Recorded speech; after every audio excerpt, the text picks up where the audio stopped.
Hello दोस्तों, आप सभी का स्वागत है आपके अपने YouTube channel Jitendra MR study पर। दोस्तों, मैं हूं जितेंद्र एमआर यादव। आज हम लोग प्रतिशत यानी परसेंटेज का पार्ट 16 देखेंगे। अगर आप पार्ट 15 तक नहीं देखे हैं तो डिस्क्रिप्शन में लिंक दिया गया है, वहां से आप जाकर देख सकते हैं। तो पार्ट 16 यानी मिसलेनियस होगा। आज प्रतिशत का लास्ट पार्ट है, यानी आज प्रतिशत समाप्त होगा। अगले दिन हम लोग नेक्स्ट चैप्टर को देखेंगे। तो देखिए, तो मिसलेनियस में कुछ क्वेश्चन है। देखिए, तो सोमनाथ की वार्षिक आय रुपया 24 लाख है। प्रत्येक माह वह अपने वाहन के लिए 40,000 की ईएमआई का भुगतान करता है।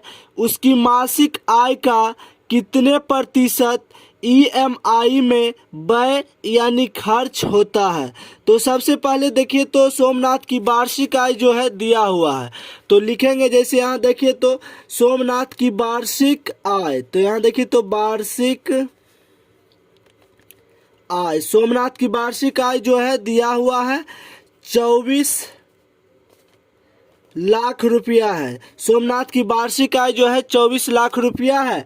अगर इसका मासिक आय निकालते हैं तो देखिए, तो आप जानते हैं एक वर्ष में, एक साल में 12 महीने होते हैं।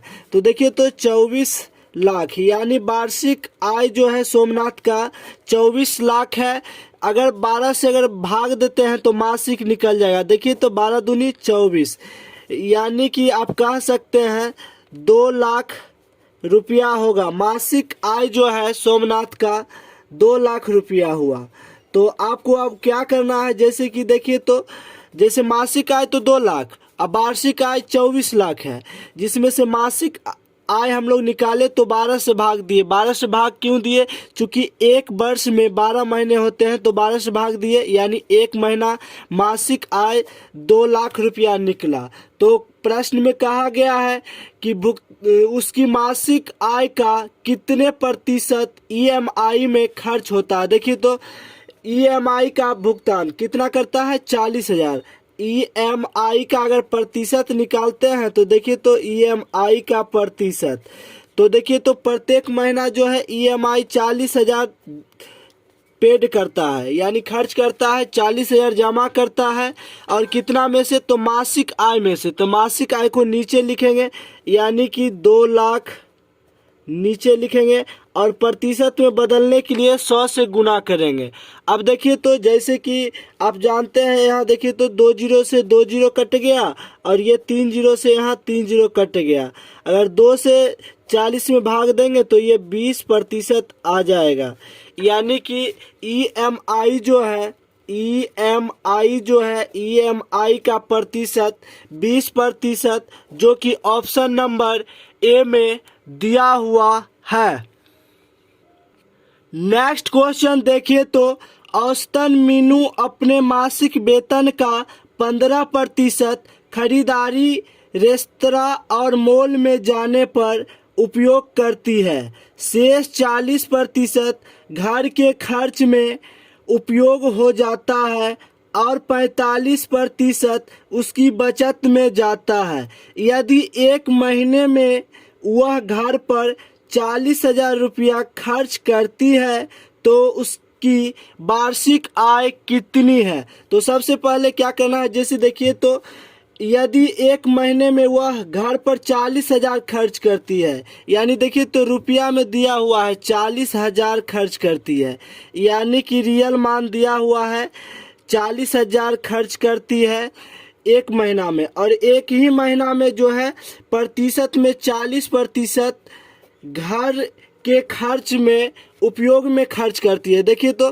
प्रतिशत में 40% खर्च करती है, और रियल मान जो है 40,000। तो अगर 1% का मान निकालते हैं तो देखिए, तो 1% का मान निकालेंगे तो 40,000, अब बट्टा में 40। देखिए, तो 40 से 40 कट जाएगा, यहाँ 1 बचा, यानी कि 1,000। देखिए, तो 1% का मान 1,000। अगर 100% का मान निकालते हैं, देखिए, तो 100% का मान निकालेंगे तो 100 गुना 1000 करेंगे तो देखिए तो कितना हो जाता है, 100 गुना 1000 करेंगे तो ये आ जाता है 1 लाख। देखिए तो यहाँ 2 जीरो, यहाँ 3 जीरो, तो 5 जीरो हो जाएगा।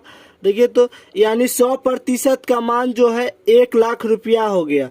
100% का मान 1 लाख रुपया, जो कि ये जो है मासिक निकला है, यानी कि 1 महीना का कमाई है 1 लाख। तो प्रश्न में कहा गया है उसकी वार्षिक आय। देखिए तो यहाँ लिख देते हैं मासिक आय है, ये जो है मासिक आय है।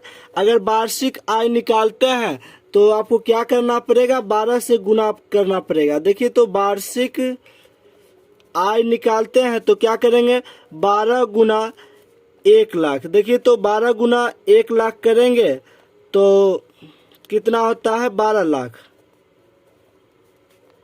12 गुना 1 लाख करेंगे तो 12 लाख हो जाएगा, जो कि ऑप्शन नंबर सी में दिया हुआ है। यानी वार्षिक आय जो है 12 लाख रुपया हो गया।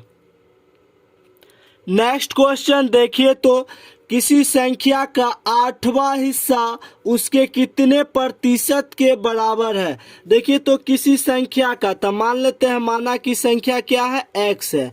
माना कि संख्या बराबर x, यानी कि किसी संख्या x। देखिए तो x का 8वां हिस्सा, यानी x का 8वां हिस्सा, यानी 8 से भाग देंगे।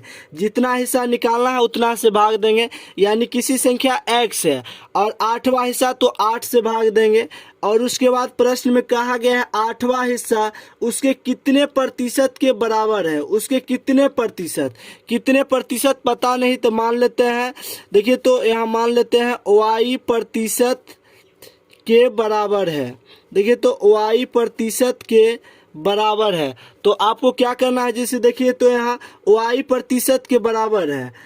प्रश्न में कहा है किसी संख्या का 8वां हिस्सा, तो किसी संख्या x का 8वां हिस्सा यानी x/8 उसके, तो किसके, यानी किसी संख्या का, तो x का। देखिए तो x का उसके यानी किसके, तो x का कितने प्रतिशत के बराबर है। तो कितने y% माने हैं, तो y या प्रतिशत का मतलब बट्टा में 100। अब बराबर बोला है तो यहाँ बराबर का चिन्ह दे दिए। अब देखिए तो यहाँ कट जाएगा, कैसे कटता है, देखिए तो 4 का टेबल अगर 2 बार पढ़ते हैं तो यहाँ 8 हो जाएगा। 4 का टेबल 25 बार पढ़ेंगे तो 100 हो गया। अब देखिए तो यहाँ x से x कट जाएगा, बराबर है तो ऊपर से ऊपर और नीचे से नीचे कट जाता है। देखिए तो 2 गुना y करेंगे तो यहाँ 2y हो जाएगा, और 25 नहीं कुछ तो यहाँ 1, 25 गुना 1 करेंगे तो यहाँ 25 हो गया। इधर 2 गुना में तो बराबर क्यों सर जाएगा, तो भाग में हो जाएगा, तो यानी 25/2 भाग देंगे 2 से 25 में, तो ये आ जाएगा 12.5%, जो कि ऑप्शन नंबर ए में दिया हुआ है। नेक्स्ट क्वेश्चन देखिए तो 60 में से 48 कितना प्रतिशत है। देखिए तो 60 में से 48, तो क्या करना है, जैसे यहाँ 48 तो क्या करेंगे 48 और कितना में से, तो 60 में से, तो जितना में से उसको नीचे लिखेंगे और प्रतिशत में बदलने के लिए 100 से गुना करते हैं। देखिए तो 12 चौक 48 और 12 पचे 60, 5 से अगर 100 में भाग देंगे तो ये 20 बार में कट जाएगा। 20 गुना 4 करते हैं तो यानी 80% हो जाएगा, जो कि ऑप्शन नंबर डी में दिया हुआ है। नेक्स्ट क्वेश्चन देखिए तो किसी संख्या को 45% बढ़ाने पर वह 725 हो जाती है, वह संख्या ज्ञात कीजिए। देखिए तो किसी संख्या को तो पता नहीं है तो फिर से मानेंगे, माना कि संख्या बराबर x, माना कि संख्या बराबर x, या ऐसे देखिए तो यहाँ x डायरेक्ट प्रतिशत भी मानेंगे तो बन जाएगा। देखिए तो माना कि संख्या बराबर 100% मान लेते हैं, यानी कोई भी संख्या कितना प्रतिशत, 100%। तो 45% बढ़ाने पर, देखिए तो पहले जो है 100% है, संख्या 100% है, उसी में जो है 45% बढ़ गया। अगर दोनों को जोड़ते हैं 100% और 45% को, तो 145% हो जाता है। तो देखिए तो कहता है 45% बढ़ने पर वह 725 हो जाती है, यानी 45% बढ़ा तो 145% हुआ, तो 145% में बढ़ा, लेकिन इधर हो कितना गया, तो 725 हो गया। 45% बढ़ने के बाद 145% हुआ और रियल मान देखिए तो 725 हुआ।